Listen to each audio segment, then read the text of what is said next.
Friends, आज हम समझने जा रहे हैं विलियम ब्लेक द्वारा लिखी गई पोएम द टाइगर।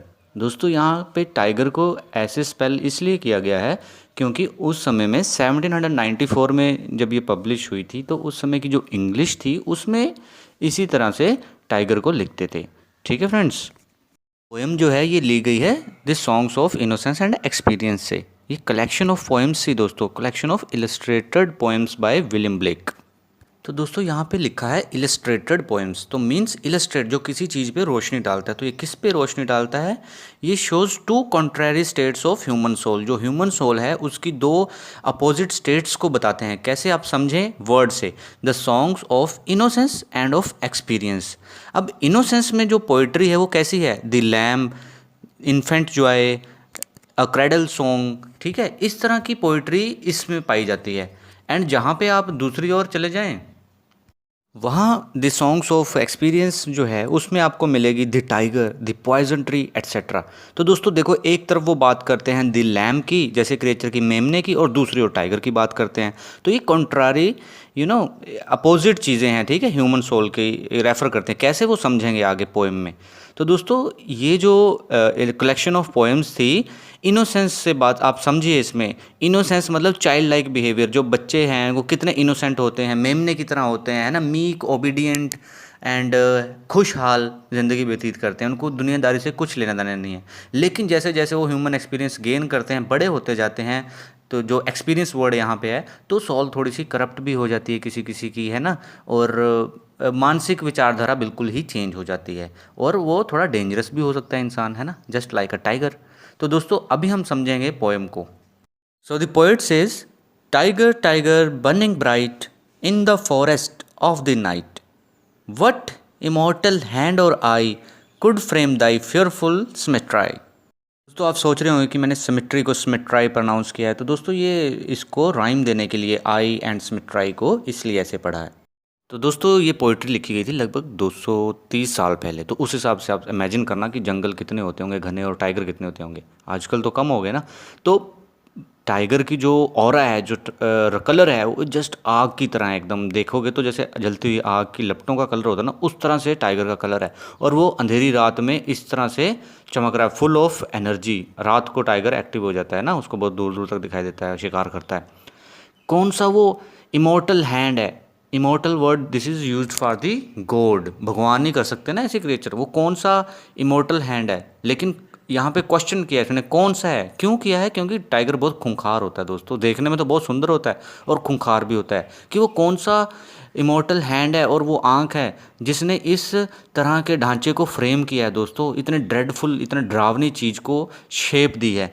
वो भगवान है या कोई और है? ठीक है। इन वट डिस्टेंट डीप्स और skies burn the fire of thine eyes. Friends, यहाँ पे पोएट ने ना क्वेश्चन मार्क बहुत यूज़ किए हैं पूरी पोएम में। तो इन्हें कहते हैं रिटोरिकल क्वेश्चंस। तो रिटोरिकल क्वेश्चंस वो क्वेश्चन होते हैं जिनके उसको आंसर नहीं चाहिए। ये एक रिटोरिक वर्ड होता है ना, the art of using language. तो इस तरह से उसने क्वेश्चन किए हैं पोएट ने। ठीक है, क्योंकि वो उसको आंसर नहीं जानता है, लेकिन जानने हैं उसे, लेकिन उसने पूछे हैं to make his language expressive, एक शेप देने के लिए लैंग्वेज को। ठीक है, इंप्रेसिव लगने के लिए, और आप कह सकते हैं ड्रामेटिक अफेक्ट डालने के लिए। पोएट कहता है वो डीप्स एंड स्काईज का मतलब, डीप्स देखिए दोस्तों, अगर स्काई का अपोजिट लें तो आपको क्या मिलेगा? आकाश, पाताल। तो डीप्स यहाँ पे आप ओशन के लिए भी कह सकते हैं, कितनी गहराई में, और स्काईज मतलब अनलिमिटेड हाइट। तो भगवान वो कौन सी अनंत जगह, कितनी दूरी से, मतलब आकाश से, पाताल से, समंदर से, कहाँ से ऐसी आग लेके आए जो उसकी आंखों में डाली है। टाइगर की आंखें देखिए कितनी डरावनी, चमकती हुई नजर आती हैं। रात को चमकती है ना अंधेरे में, तो और उसके अंदर एकदम रेड रेड कलर की आग सी दिखाई देती है। तो इतनी भयानक आग भगवान कहाँ से लेके आ गए? On what wings dare he aspire, what the hand dare seize the fire. वो कौन से ऐसे पंख थे, विंग्स थे, जिनकी मदद से जिन उसने डेयर किया कि मैं इतनी ऊंची उड़ान भर सकूं। Aspire means to rise. हम बोलते हैं ना, he aspire to become an doctor.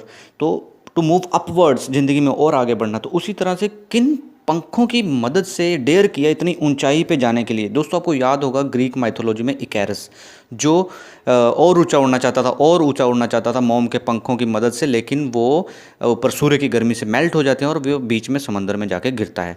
तो इसी तरह से ये कौन से उससे भी मजबूत पंख थे जो उसको इतनी ऊंचाई तक लेके गए, और वो कैसे ऐसे मजबूत हाथ थे जिनके बलबूते पे उसने ये डेयर किया इस आग को पकड़ के लाने के लिए और टाइगर की आंखों में भरने के लिए। ठीक है दोस्तों, next stanza, and what shoulder and what art could twist the sinews of thy heart, and when thy heart began to beat, what dread hand and what dread feet। तो दोस्तों यहाँ पे आपने देखा होगा पोएट इस समय टाइगर के साथ साथ उसको बनाने वाले की भी खूब तारीफ कर रहा है। ठीक है, उसकी डेयरिंग का जवाब नहीं है कि वो कितना ही डेयरिंग होगा जिसने इस तरह की भयंकर क्रिएचर बनाया है, क्या वो भगवान है या कोई और है। ठीक है, देखो फ्रेंड्स, पोएट भी जानता है कि दुनिया में पूरे वर्ल्ड में एक ही ताकत है जो ऐसा काम कर सकती है, लेकिन फिर भी वो अपने आर्ट को एक ड्रामेटिक इफेक्ट देते हुए क्वेश्चन पूछता रहता है बार बार, और कहता है कि वो कौन से मजबूत कंधे हैं, वो कौन सा महान कलाकार है जिसने इसकी मसल्स को ट्विस्ट करके एक शेप दे के उसका ये दिल बनाया होगा। And when thy heart began to beat, और जब ये दिल धड़कने लगा होगा उसके सामने, what dread hand and what dread feet, और इतने भयानक हाथ और पंजे देखे होंगे उसने, तो उसको डर नहीं लगा होगा।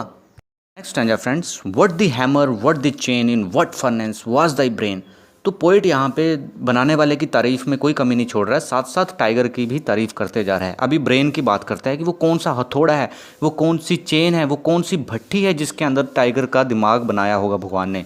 क्यों? क्योंकि फर्नेस भट्टी मतलब आग बबूली रहता है ना, आग बबूला दिमाग टाइगर का, जो शांत नहीं रहता, एकदम अंधेरे में या शिकार के ऊपर टूट पड़ता है, एकदम क्रूअल नेचर। तो इस तरह से वो कौन सी भट्टी है जिसके अंदर उसका दिमाग बनाया है। आगे बोलते हैं, what the anvil and what dead grasp dare its deadly terrors clasp. दोस्तों यहाँ पे देखा होगा आपने पोएट ने हैमर, फर्नेस, चेन, एनविल मतलब हथौड़ा, छैनी, भट्टी का इस्तेमाल किया है वर्ड्स का। ये सारे की सारी चीज़ें कौन इस्तेमाल करता है? लोहार, लोहे को शेप देने के लिए, उससे टूल्स बनाने के लिए। तो यहाँ पे ये बोलता है जो क्रिएटर है लाइन का, उसने ये सारी चीज़ें, कौन सी ऐसी चीज़ें क्या नहीं छोड़ा उसने उसका दिमाग बनाने के लिए। और ब्रेन जो है वो लोहे जैसा बनाया है टाइगर का, और उसकी पकड़ कितनी मजबूत रही होगी। जो इस डेडली जानवर है ना, इसके पंजे की मार से कोई बच सकता है, लेकिन वो जो बनाने वाला है वो कितना मजबूत रहा होगा, और उसकी ग्रिप जो होगा उसको बनाते समय, उसके दिमाग को बनाते समय कितना मजबूत रहा होगा। ठीक है, बेसिकली स्ट्रेंथ की बात कर रहा है ये, जो बनाने वाला है उसकी भी और टाइगर की भी। Next stanza is, when the stars threw down their spears and watered heaven with his tears, did he smile his work to see, did he who made the lamb make thee। तो दोस्तों ये जो stanza है इसका meaning जो है आपको अलग अलग जगह अलग अलग तरीके से मिलेगा सुनने को, लेकिन आप इतना ध्यान में रखिए कि जो पोएट होता है वो जो लिखता है इट इज़ बियॉन्ड इमेजिनेशन।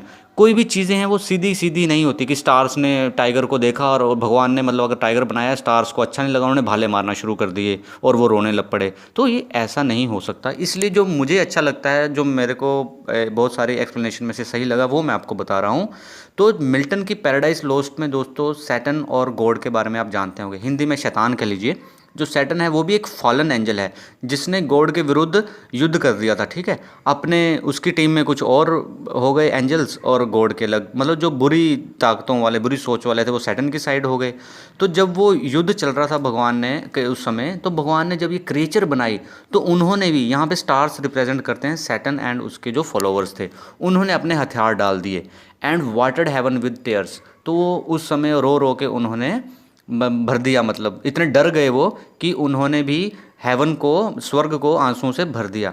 तब क्या आप अपने इस वर्क को देखकर खुश हुए होंगे, या फिर आप वही हैं जिसने एक लैम जैसी क्रीचर को, एक मेमने जैसे मीक और भोले भाले जानवर को बनाया है, या और उसका अगर कॉन्ट्रैरी देखें तो एक टाइगर को आपने बनाया है। तो ये कुछ समझ में नहीं आता है राइटर को, पोएट को। कहता है कि आप वही हैं जिन्होंने टाइगर को बनाया है, या फिर आप वही हैं जिसने लैम्प को बनाया है। ठीक है दोस्तों, तो इसको थोड़ा ध्यान से समझना। और भी बहुत सारी एक्सप्लेनेशन है स्टैंजा की, आपको जो अच्छी लगे आप उसको यूज़ कर सकते हैं।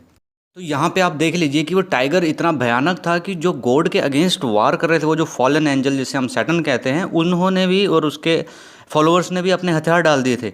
तो ये कितना भयानक जीव दिखाने की कोशिश की है पोएट ने यहाँ पे। ठीक है friends, so friends, last stanza जो है वो ऑलमोस्ट सेम है फर्स्ट स्टैंजा की तरह, ओनली वन वर्ड का उसमें डिफरेंस है, कुड की जगह डेयर यूज़ किया है।